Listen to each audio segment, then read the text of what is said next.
चलिए स्टूडेंट्स, आज के शॉर्ट नोट्स में हम समझते हैं प्राइस इलास्टिसिटी ऑफ डिमांड को। तो सबसे पहले प्राइस इलास्टिसिटी ऑफ डिमांड क्या होती है? जब भी किसी भी वस्तु का प्राइस इंक्रीज होता है, किसी कमोडिटी का प्राइस इंक्रीज होता है तो डिमांड डिक्रीज हो जाती है।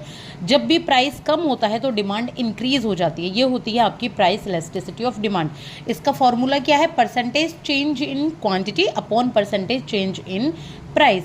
यानी कि जैसे ही आपकी क्वांटिटी, आपकी प्राइस में चेंज हुआ, वैसे ही आपकी क्वांटिटी में चेंज हो जाएगा खरीदने की। जहां 20 रुपए किलो चीनी आती थी, आप 2 किलो चीनी खरीदते थे। जैसे ही चीनी 40 रुपए किलो हुई, आपने 1.5 kg चीनी का कंजप्शन करना शुरू कर दिया, यानी कि आपने चीनी कम खरीदनी शुरू कर दी। तो चलिए प्राइस इलास्टिसिटी ऑफ डिमांड के ये एक टर्म है, बहुत इंपॉर्टेंट, समझ लेते हैं। देखिए price elasticity of demand zero कब होगी?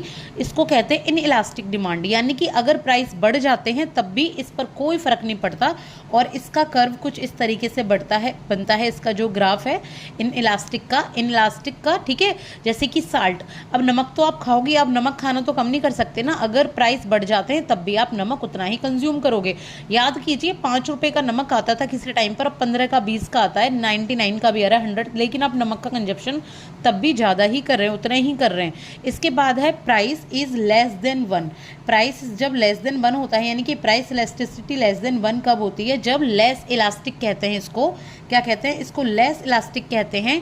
इसमें क्या सामान आ जाता है? जैसे कि पेट्रोल, आपको डेली ऑफिस जाना ही जाना है, प्राइस चेंज तो हुए हैं लेकिन आपकी जो इलास्टिसिटी है वो कम चेंज हुई है, यानी कि आपको थोड़ा कम फर्क पड़ा है। यहाँ पर बिल्कुल नहीं पड़ा था, यहाँ पर थोड़ा कम फर्क पड़ा है। तो इस तरीके से इसका कर्व बनेगा। चेंज तो हुई है लेकिन आप पर थोड़ा सा यहाँ पे कम फर्क पड़ता है, ठीक है। इसके बाद आता है price elasticity of demand is greater than 1। तो ग्रेटर देन 1 कब होती है? जब आपको ज़्यादा ही फर्क पड़ता है, जरा सा प्राइस बढ़ा नहीं कि बहुत ज़्यादा फर्क पड़ा। जैसे कि गोल्ड के प्राइस जरा सा बढ़ते, लोगों को लगता है कि इसमें इन्वेस्टमेंट शुरू कर देनी चाहिए, प्रॉपर्टी शुरू कर देनी चाहिए, इन्वेस्टमेंट।